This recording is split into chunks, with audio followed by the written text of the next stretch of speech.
Brown from Redline Motorsports, Moto-HQ, and this is Rob Darlington. He's from HardNox Racing and HardNox Trackdays. And Rob is going to spend some time today and go over how to prep your bike for a track day, what kind of things you're going to need to bring, and how the day is going to go. So your perfect track day is going to happen every time.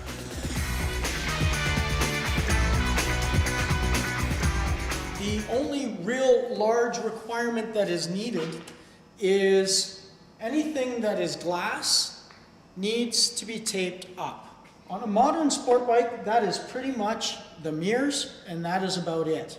Everything else, your lenses for your headlights and whatnot, are all polycarbonate, so you don't have to worry about that. So we need to tape up our mirrors. What do we use? I suggest painter's tape. The glue on the painter's tape is a low adhesive, so you can remove the tape after your track day very simply, and it doesn't leave a residue. I would suggest against using duct tape. The adhesive on duct tape tends to love motorcycles and is kind of tough to get off. So don't use duct tape. Go out, get yourself some painter's tape and bring that to the track with you. If you happen to forget, HardNox Trackdays always has a good supply of tape on hand for you to use. Okay, so if you're bringing an older bike, then your front headlight is going to have glass in it. So if you're riding an older bike, we want to be taping that glass up as well. And we'll give it 100% coverage. And then we're ready to rock and roll. We're nice and safe. You just want to make sure you take this tape off before you head back out onto the street. Next, we want to do a fastener check on your bike.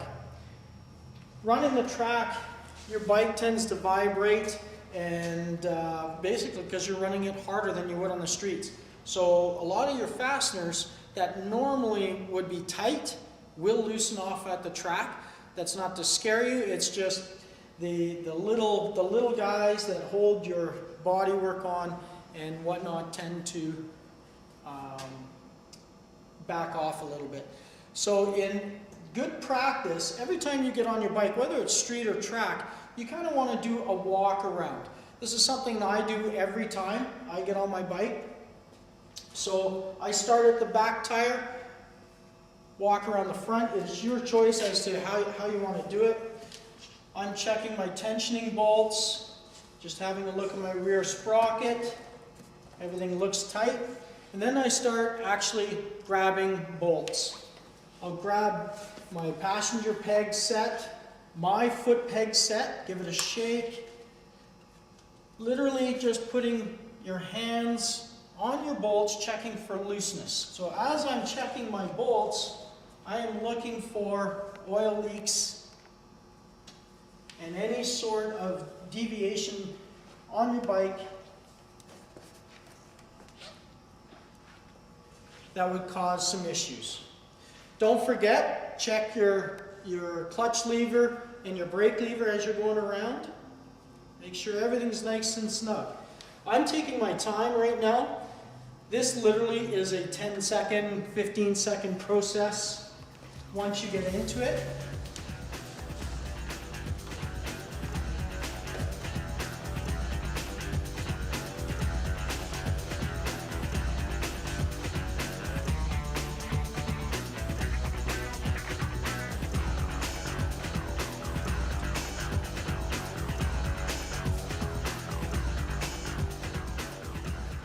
And to the back again, back of the bike, checking all your bolts. One of the things that's forgotten about is your license plate. You want to make sure that is nice and snug. Whether it's street or track, you don't want that flying off and hitting somebody. As we're going through this, you can kind of see, you want to be looking at all your bolts. So one of the important things when you come to a track day is make sure your bike is clean. Take it to the car wash, give it a spray down before you come. That way you can see if there's any fresh oil leaks, Nothing's covered up by grime and dirt. It's just a good process to go through. You can bring your street bike and your street tires and run the track with absolutely no problems. So the one thing that we do ask is that your tires are in good condition. And what that means is your tires are not 20 years old and have check marks in them. They're relatively new tires. So what we want to do is we want to make sure that your tires are still relatively fresh. We want to check the dates on them. All of the tires that are produced have their manufacturing dates on them. So we want to check that. We want that date, which is usually in an oval, and it will tell you the month and the year that your tire was produced. This one was produced, if I can read upside down, 03 of 2015. And you want that date to be within about 5 years. If it's older than 5 years, you may want to look at getting some new rubber mounted for your bike. Modern sport bike tires are amazing for grip nowadays, except in the case where we're down to the cords. We don't want this, we don't want you to bring your bike to the track if you're like this. This tire needs to be replaced. There is no traction on the cords. So if you're getting close to this kind of condition, please change out your tire before you come to the track. You're going to be pushing your bike farther on its limits than what you do on the street. And we want to make sure that everything is safe. So have a look at your rear tire. If it's showing any signs of distress like this, let's get it changed before you come out. Do I have to change out my antifreeze for water? The simple answer that I can give you is no, you do not. We want to make it as simple for you to come out to the track as possible. You do not have to change out your coolant for water to come run on the track. Okay, so let's take a moment and we'll talk about required gear. So you have to have one of these. It needs to be Snell, DOT, or ECE rated, and it cannot be the open face style. It needs to be a full enclosed face helmet. Visor is a must. Clear or tinted, that is up to you. But you do need to have one. We need gloves. So the prerequisite on the gloves is the cuff must travel 1 inch past your wrist. This is what we've referred to as a gauntlet style glove. And as you can see, the cuff goes more than 1 inch over past your wrist, and that is so your leather jacket can sit inside, and that keeps your wrist area protected if there happens to be an incident. The second to last requirement is boots. So for HardNox track days, the minimum is a boot that covers minimum 4 inches above your ankle. So you do have a little bit of ankle support there. What is optimum is to get a riding style boot that comes high up on your calf. This gives you a lot more ankle support in case of an incident and will protect your legs from hot parts as well. Your leathers will do that, of course, but let's face it, the more the better. So for our novice group, textile pants, textile jacket, zip 360, you're good to go. If you get promoted past our novice group, you now have to have leather pants, leather jacket. Once again, zipped 360 around. And if you've got a leather set that don't have the zipper 360, it has that 6-inch little thing at the back.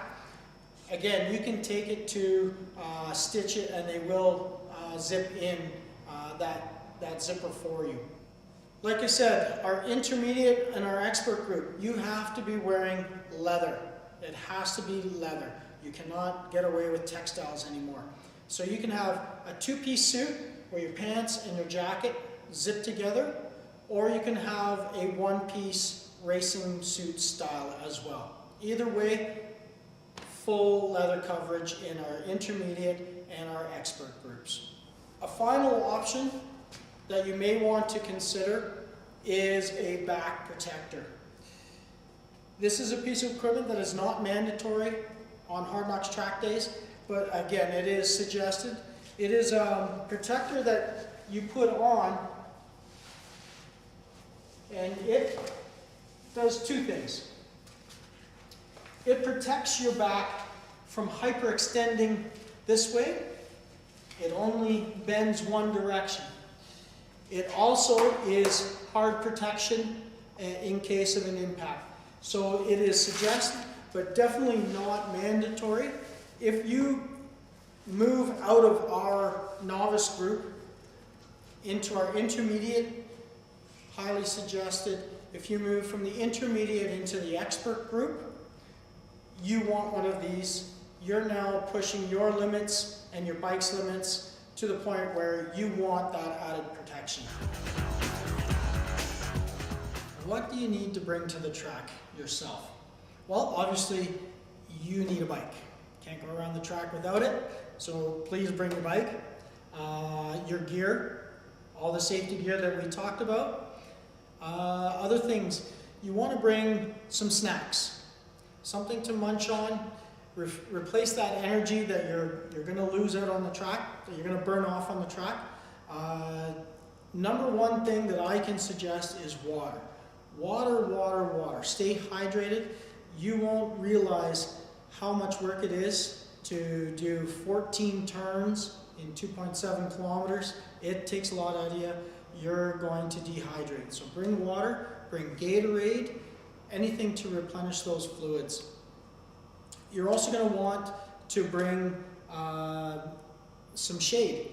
Bring something to get yourself out of the sun.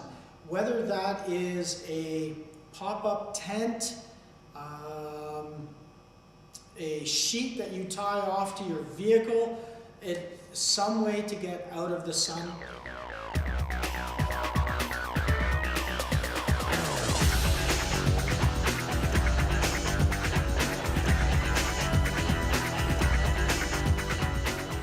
So there you have it. Rob has given us a lot of information. You don't have to do a lot of stuff to your bike, as you found out, but really it's all about fun. And that's one thing the HardNox Track Days does very well, is they really try to make your track day experience a lot of fun and safe. Safe is the most important thing. You want to take this nice shiny bike to the track, enjoy a full day of track riding at breakneck speeds, and bring it back nice and shiny. Absolutely. And if there's any questions, guys, feel free to send Richard a message. As a matter of fact, just inundate him with emails. That would be awesome. That's exactly what I need. I would love it. But second to that, if you have any other questions, feel free to contact us. We would be happy to answer any of your questions that you've got. We know your first time is going to be unnerving, and whatever we can do to kind of calm those nerves a little bit, that's what we want to do. So thanks, Excellent. Rich. I really appreciate your time. All right. Thank you very much. Awesome. Let's go ride track.